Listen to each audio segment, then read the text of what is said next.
ஆச்சி மசாலா. எந்த சமையலும் ருசி தேடும் ரகசியம். 20 ரூபாய். ரொம்ப டயர்டா இருக்கு. இயற்கையான டேட்ஸ், பாதாம், பிஸ்தா, கேஷு அண்ட் ஹனி கொண்டு தயாரிக்கப்பட்ட lion date nut bites. Kovai Mettupalayam அடுத்த சிறுமுகையில் பவானிசாகர் நீர்த்தேக்க பகுதி உள்ளது.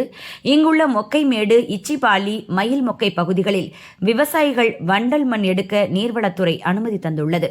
ஆனால் வண்டல் மண் எடுக்க வருகிறோம் என்கிற பெயரில் பல முறைகேடுகள் நடப்பதாக கூறப்படுகிறது. ஒரே சமயத்தில் நூற்றுக்கணக்கான லாரிகள் ஒன்றன் பின் ஒன்றாக ஊருக்குள் நுழைகின்றன. அதுவே எங்களுக்கு மிகப்பெரிய அச்சுறுத்தலாக மாறி இருக்கிறது என்கின்றனர் அங்குள்ள கிராம மக்கள். லிங்காபுரம், காந்தவயல் போன்ற பகுதிகளில் வசிக்கும் மக்கள் டூ வீலரில் வெளியே வர முடியாத நிலை ஏற்பட்டுள்ளது. அங்குள்ள கடைகளும் புழுதி படிந்து காணப்படுகின்றன. ஒரு வாரம் மூடப்பட வேண்டிய சூழ்நிலை உருவாகி இருக்கிறது என வணிகர்கள் குற்றம் சாட்டியுள்ளனர். மொக்கமாடி ஸ்கூலுக்கு இங்கேருந்து நடந்து பஸ்ஸு காலையில் இங்கே தான் வந்து நிற்கும். இங்கேருந்து நடந்து 2 கிலோமீட்டர் இப்போ நீங்களாம் போய் பார்த்து வந்தீங்க இல்லையா, அந்த ஸ்கூலுக்கு தான் நடந்து போகிறாங்க. இது மட்டும் இல்லை, குழந்தைங்க நிறையா பேர் போகிறாங்க வர்றாங்க. இவங்க இப்போ அந்த மண் எடுக்கிறது எங்களுக்கு பிரச்சனை இல்லை, எடுத்துகிட்டு போகிறாங்க. ஆனால் அளவாக விட்டால் பரவாயில்ல.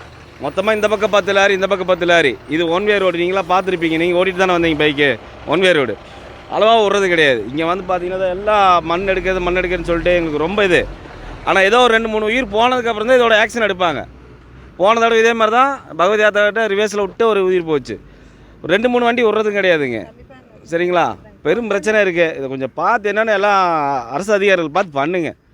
எடுக்கட்டும், எங்களுக்கு வேண்டான்னு சொல்ல, மக்களுக்கு தொந்தரவு இல்லாமல் பண்ணிட்டு. விவசாயிகளுக்காக மட்டுமே வண்டல் மண் எடுக்க அனுமதி அளிக்கப்பட்டுள்ளது. ஆனால் அதனை எடுத்து வரும் சிலர் ஒரு லாரி லோடுக்கு 8,000 முதல் 10,000 வரை விலை வைத்து விற்பதாக கூறப்படுகிறது. இதற்கு முற்றுப்புள்ளி வைக்க மண்ணள்ளும் லாரிகளின் எண்ணிக்கையை கட்டுப்படுத்த வேண்டும்.